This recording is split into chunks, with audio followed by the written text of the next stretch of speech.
Olá, turma da leitura compartilhada, boa noite, todos sejam bem-vindos. Hoje vamos dar continuidade à leitura do livro O Mestre do Amor, Jesus, o maior exemplo de sabedoria, perseverança e compaixão.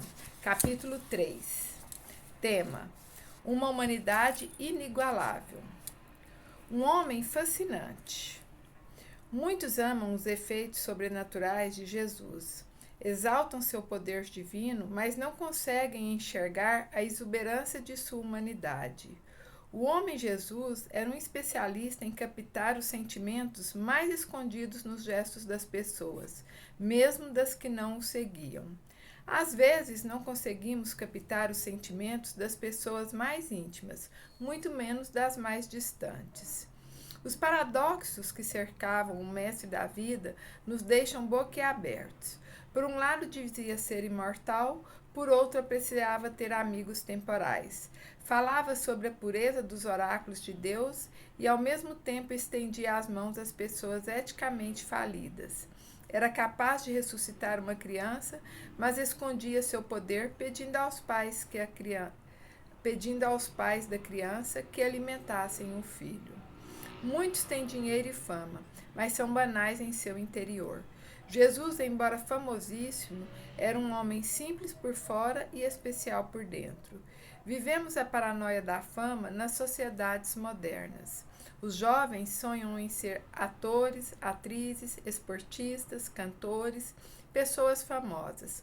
Contudo, não conhecem as sequelas emocionais que a fama mal trabalhada pode causar. A fama conspira muito mais contra o prazer de viver do que o anonimato. A grande maioria das pessoas famosas é mais infeliz e ansiosa do que quando era desconhecida. Perdem frequentemente a alegria com as coisas simples e se aprisionam numa bolha de solidão, ainda que rodeada por multidões. A paranoia da fama é doentia. Procure ser especial por dentro, desde que os aplausos venham naturalmente, mas não viva em função deles.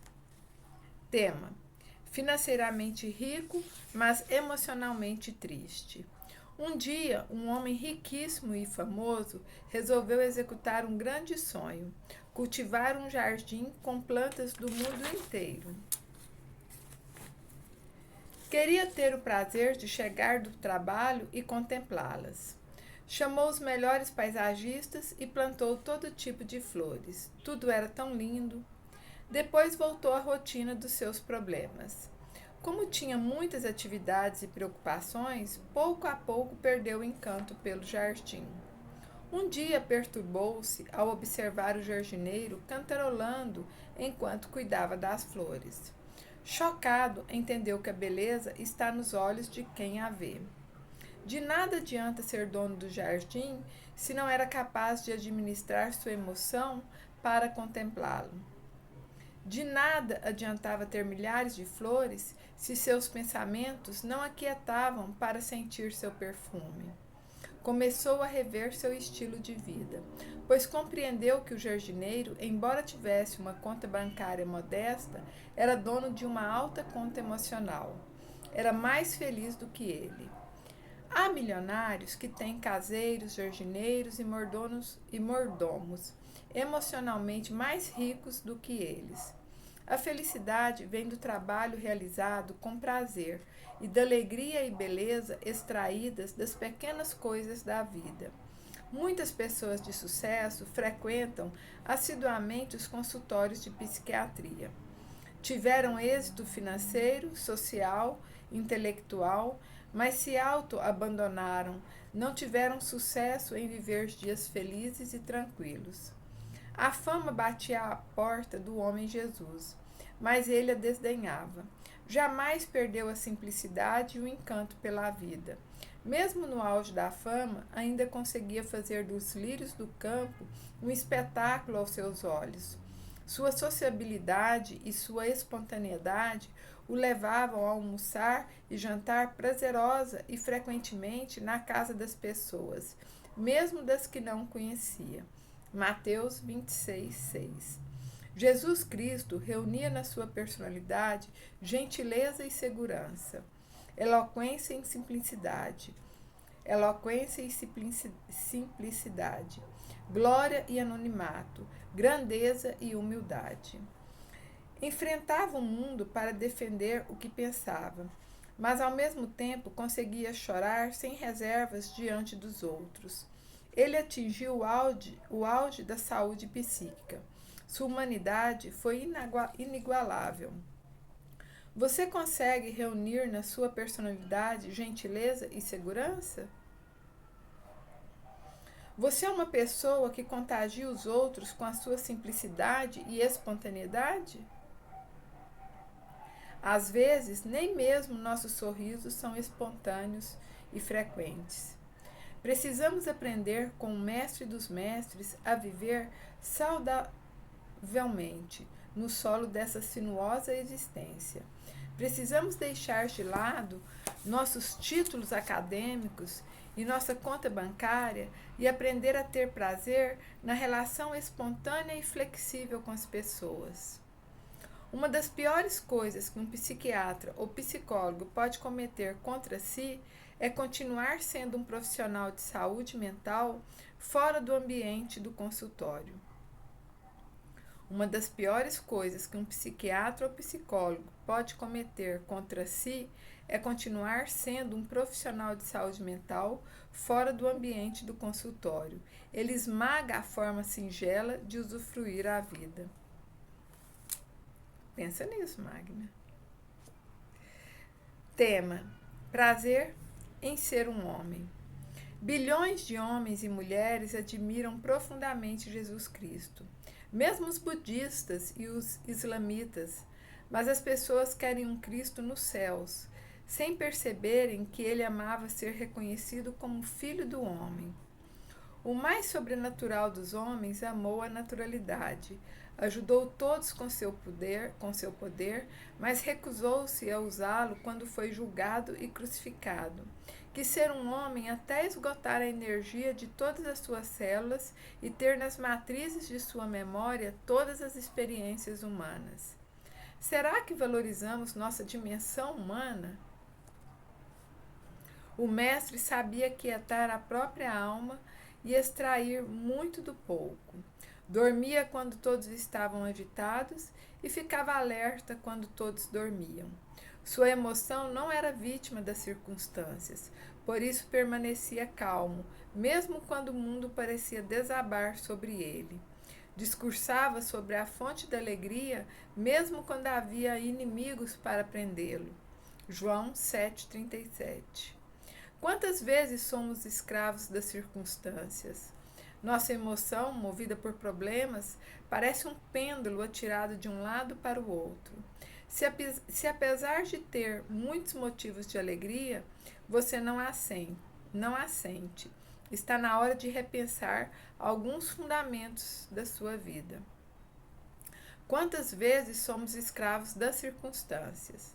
Nossa emoção, movida por problemas, parece um pêndulo atirado de um lado para o outro. Se, apesar de termos motivos de alegria, você não a sente, está na hora de repensar alguns fundamentos da sua vida. Tema: o homem Jesus considerava a vida como um espetáculo. Jesus era o mestre do amor, porque considerava cada pessoa como um ser especial e não apenas como mais um número na multidão. Todos eram belos aos seus olhos. Ao abraçar as crianças, ele convidava todos os adultos a serem pequenos alunos na escola da vida. Se você nunca se dedicou a contemplar as reações de uma criança, não conheceu um dos maiores prazeres humanos, o de se encantar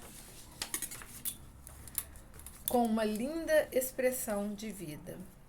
Se não conseguir se deslumbrar com os segredos que cercam o funcionamento da mente de uma criança, dificilmente você terá tempo e habilidade para admirar sua própria vida. Faça uma pausa e observe o admirável mundo dos pensamentos e emoções. Como pensamos? Como penetramos no escuro da memória em milésimos de segundos? Como encontramos em meio a bilhões de opções os elementos que confeccionam as cadeias dos nossos pensamentos? Como temos certeza de que os verbos que empregamos na construção das ideias são exatamente os que queríamos utilizar? Quando os indivíduos, depois de explorarem intensamente o imenso espaço e o pequeno átomo, tiverem tempo para voltar para dentro de si mesmos, compreenderão que a ciência tem limites exploratórios. Os maiores mistérios não estão no espaço, mas no espírito humano. As maiores dúvidas científicas não estão na origem do universo, mas na origem da inteligência, na construção das mais simples ideias. Quando uma criança pensa, mesmo que esteja abandonada nas ruas, ela realiza um feito mais complexo do que todas as pesquisas das mais célebres universidades. Você fica impressionado quando observa as pessoas pensando, sentindo e trocando experiências? Os programas da Microsoft são sistemas arcaicos se comparados aos fenômenos que nos fazem produzir os momentos de alegria e tristeza, tranquilidade e ansiedade. A sua inteligência, como a de qualquer ser humano, é espetacular. E ainda que você tenha muitos defeitos, nunca se diminua diante de ninguém. Toda discriminação, além de desumana, atenta contra a inteligência. Na época de Cristo, os leprosos eram banidos da sociedade, mas o despojamento de Jesus era tão grande que ele conseguia dar mais atenção a um leproso do que a um fariseu. Por quê? Porque para ele ninguém era maior ou menor. Não fazia isso por ser apenas um homem caridoso, mas porque via a grandeza da vida, e essa visão o tornava capaz de tratar uma prostituta com respeito, chamando-a de mulher. João 8,10. Se você nunca se der conta da grandeza da vida, dificilmente conseguirá honrar pessoas desprivilegiadas. Se você nunca se der conta da grandeza da vida, dificilmente conseguirá honrar pessoas desprivilegiadas. É lamentável percebermos que muitos vivem de forma indigna, diminuindo os outros, medindo-se pela conta bancária, por diplomas acadêmicos e status social. Se você encontrar o presidente do seu país atravessando a rua e próximo dele estiver uma criança desprotegida socialmente, dirija-se primeiro à criança. Ela é tão importante quanto o governante e precisa mais de você. É fundamental honrar solenemente o espetáculo da vida. É fundamental honrar solenemente o espetáculo da vida. Boa reflexão, gratidão, até a próxima.